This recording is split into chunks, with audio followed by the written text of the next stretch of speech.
നമസ്തേ, ബേബിമസ് വ്ളോഗിലേക്ക് ഏവർക്കും സ്വാഗതം. ഇന്ന് മഹാശിവരാത്രിയെക്കുറിച്ചുള്ളൊരു വീഡിയോ ആണ് ചെയ്യുന്നത്. മഹാശിവരാത്രി ഒരു വർഷത്തിൽ ഒരിക്കൽ മാത്രം വരുന്ന ഏറ്റവും വിശേഷപ്പെട്ടതും വളരെയധികം ഫലം തരുന്നതുമായ ഒരു പുണ്യ ദിവസമാണ്. ഫാൽഗുന മാസത്തിലെ കൃഷ്ണപക്ഷ ചതുർദശിയാണ് ശിവരാത്രിയായി നമ്മൾ ആചരിക്കുന്നത്. നമ്മുടെ മലയാളം കലണ്ടറിൽ അത് കുംഭമാസത്തിലായിട്ട് വരും. ശിവരാത്രിയുടെ ഐതിഹ്യങ്ങൾ പലതും ഉണ്ട്. ആദ്യത്തേത് പാലാഴി മഥനവുമായി ബന്ധപ്പെട്ടതാണ്. ഒരിക്കൽ ഇന്ദ്രൻ ഭൂമിയിൽ സഞ്ചരിക്കുമ്പോൾ ദുർവാസ മഹർഷിയുടെ ആശ്രമത്തിൽ എത്തി. അവിടെ കുറേ സമയം ചെലവഴിച്ച് മഹർഷിയുടെ അനുഗ്രഹമൊക്കെ വാങ്ങി തിരിച്ചു പോരാൻ നേരത്ത് ദുർവാസവ മഹർഷി വിശേഷപ്പെട്ട പൂക്കൾ കൊണ്ട് കോർത്ത ഒരു മാല ഇന്ദ്രന് സ്നേഹപൂർവ്വം സമ്മാനിച്ചു. പോകുന്ന വഴിയിൽ ഇന്ദ്രൻ അതെന്തു ചെയ്തു എന്ന് വെച്ചാൽ തൻ്റെ വാഹനമായ ആനയെ അണിയിച്ചു. പൂക്കളുടെ സുഗന്ധം കാരണം വണ്ടുകൾ ചുറ്റും നിറഞ്ഞു. സഹികെട്ട ആന മാല പറിച്ചെറിഞ്ഞു. ജ്ഞാനദൃഷ്ടിയിൽ ഇതൊക്കെ കണ്ട ദുർവാസവ മഹർഷിക്ക് കോപം അടക്കാനായില്ല. അദ്ദേഹം തൻ്റെ ഉപഹാരത്തിന് വില കൽപ്പിക്കാത്ത ഇന്ദ്രനെ മറ്റുള്ള ദേവന്മാരെയും കൂടി ചേർത്ത് ഒരു ശാപം അങ്ങോട്ട് നടത്തി. ജരാനര ബാധിച്ച് ശക്തി ക്ഷയിച്ച് അലയാണിയുടെ വരട്ടെ ഇവരെല്ലാം എന്ന് ദുർവാസവ മഹർഷി എല്ലാവരെയും കൂടി അങ്ങ് ശപിച്ചു. മഹർഷിയുടെ ശാപം ഫലിച്ചു. അടുത്ത ദേവാസുര യുദ്ധത്തിൽ ശക്തി ക്ഷയിച്ച ദേവന്മാരെ തോൽപ്പിച്ച് അസുരന്മാർ ഇന്ദ്രലോകം കൈയടക്കി. പരാജിതരും ശക്തിഹീനരുമായ ജരാനര ബാധിച്ച ദേവന്മാർ ശാപമോക്ഷത്തിൻ്റെ വഴി തേടി വിഷ്ണുവിനെ സമീപിച്ചു. അമൃത് സേവിക്കൽ മാത്രമാണ് ഇതിന് പരിഹാരമെന്ന് വിഷ്ണു അരുളി ചെയ്തു. അമൃത് ലഭിക്കാൻ പാലാഴി കടയണം, ഒറ്റയ്ക്ക് കഴിയില്ല. ദേവന്മാർ നയത്തിൽ അസുരന്മാരുമായി ഒരു സഖ്യം ചെയ്തു.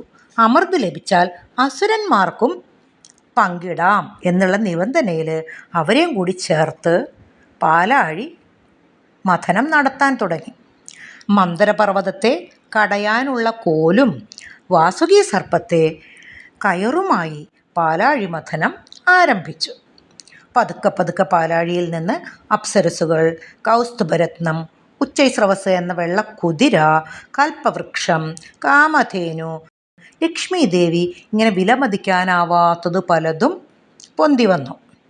അമൃതനായി അസുരന്മാർ കാത്തിരിക്കുമ്പോൾ അടുത്തതായി വന്നത് ഹാല എന്ന വിഷം നിറഞ്ഞ ഒരു കുടം ആയിരുന്നു. ആ വിഷം താഴെ വീണാൽ ലോകം മുഴുവൻ നശിക്കും എന്ന് തിരിച്ചറിഞ്ഞ ദേവന്മാർ രക്ഷയ്ക്കായി ശിവഭഗവാനെ പ്രാർത്ഥിച്ചു.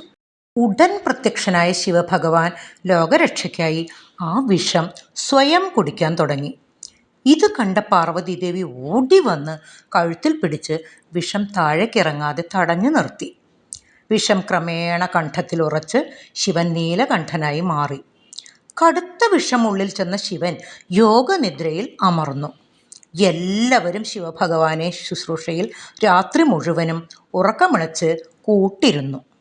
ശിവഭഗവാൻ ലോകരക്ഷാർത്ഥം കാളകൂട വിഷം കഴിച്ച ദിവസം പിന്നീട് ശിവരാത്രിയായി ലോകമെങ്ങും ആചരിക്കാൻ തുടങ്ങി.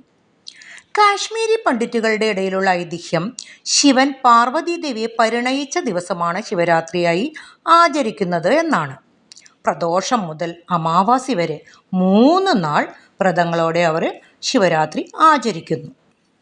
ശിവരാത്രിയിലെ ശരിയായ ആചരണം മൂലം ശിവഭഗവാന്റെ അനുഗ്രഹം കിട്ടുമെന്നതിന് ഉദാഹരണമായി ഒരുപാട് കഥകളുണ്ട്. ഞാനിപ്പോൾ ഇവിടെ പറയാൻ പോകുന്നത് ഭീഷ്മർ സ്വന്തം മരണം കാത്ത് ശരശയ്യയിൽ കിടക്കവേ യുധിഷ്ഠിരന് പറഞ്ഞു കൊടുത്ത ഒരു കഥയാണ്. മഹാഭാരതത്തിലെ ശാന്തി പർവ്വത്തിലുള്ളതാണ് ഈ കഥ. ഇക്ഷ്വാകു വംശത്തിലെ പ്രശസ്തനായ ഒരു രാജാവായിരുന്നു ചിത്രഭാനു. ഉറച്ച ശിവഭക്തനായിരുന്നു അദ്ദേഹം.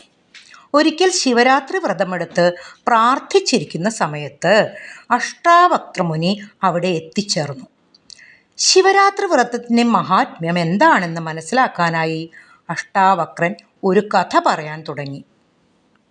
ഒരിടത്ത് സുസ്വർണൻ എന്നൊരു വേടനുണ്ടായിരുന്നു. മൃഗങ്ങളെയും പക്ഷികളെയും വേട്ടയാടിക്കൊന്ന് വിറ്റാണ് സുസ്വർണൻ കുടുംബം പുലർത്തിയിരുന്നത്. ഒരിക്കൽ കാട്ടിൽ വേട്ടയാടാൻ പോയപ്പോൾ ഒരു മാനിനെ പിന്തുടർന്ന് ഇദ്ദേഹം ഉൾക്കാട്ടിലെത്തി. വഴി തെറ്റി. ഇരുട്ടായതുകൊണ്ട് അലഞ്ഞു നടന്നിട്ടും പുറത്തെത്താൻ അദ്ദേഹത്തിന് സാധിച്ചില്ല. നിറയെ വന്യമൃഗങ്ങളുള്ള കാട്ടിലെ ജീവരക്ഷയ്ക്കായിട്ട് വേടൻ ഒരു മരത്തിൻ്റെ മുകളിൽ കയറി ഇരിപ്പായി. താഴെ മൃഗങ്ങളുടെ പേടിപ്പിക്കുന്ന അലർച്ചകൾ കേൾക്കാമായിരുന്നു. രാത്രി ഉറങ്ങിപ്പോയാൽ താഴെ വീഴുമെന്നും മൃഗങ്ങൾക്ക് ഭക്ഷണമാകുമെന്നും അറിയാമായിരുന്ന വേടൻ ഉറക്കം വരാതിരിക്കാനായി വഴി ചിന്തിച്ചു. ഇരിക്കുന്നത് വലിയ ഒരു കൂവള മരത്തിൻ്റെ മുകളിലായിരുന്നു. ഓരോ ഇലകളായി പറിച്ച് താഴേക്കിട്ട് നേരം കളഞ്ഞാൽ ഉറക്കം വരാതെ കഴിക്കാമെന്ന് അദ്ദേഹം ചിന്തിച്ചു. അങ്ങനെ ചെയ്യാൻ തുടങ്ങി. ഭക്ഷണവും വെള്ളവും ഇല്ലാതെ ക്ഷീണിച്ച് അവശനായ വേടൻ തൻ്റെ ദുർവിധിയോർത്ത് കരഞ്ഞു. ആ കണ്ണുനീർ തുള്ളികൾ താഴേക്ക് തുള്ളിത്തുള്ളിയായി ഒഴുകി വീഴാൻ തുടങ്ങി. നേരം വെളുക്കാൻ തുടങ്ങിയപ്പോൾ മൃഗങ്ങളെല്ലാം അവരുടെ മാളങ്ങളിലേക്ക് പോയി. ചുറ്റും നല്ലപോലെ നോക്കി സുരക്ഷമാണെന്ന് ഉറപ്പിച്ചിട്ട് വേടൻ താഴേക്ക് ഇറങ്ങി. പതുക്കെ നടന്ന് കാട്ടിൻ്റെ പുറത്തെത്തി. കയ്യിൽ അവശേഷിച്ചിരുന്ന പണം കൊടുത്ത് കുറച്ച് ഭക്ഷണം വാങ്ങി. വിശന്ന് വലഞ്ഞ് ക്ഷീണിച്ചിരുന്ന വേടൻ ഭക്ഷണം കഴിക്കാൻ തുടങ്ങിയതും അവശനായ ഒരു വൃദ്ധൻ അവിടെ എത്തി.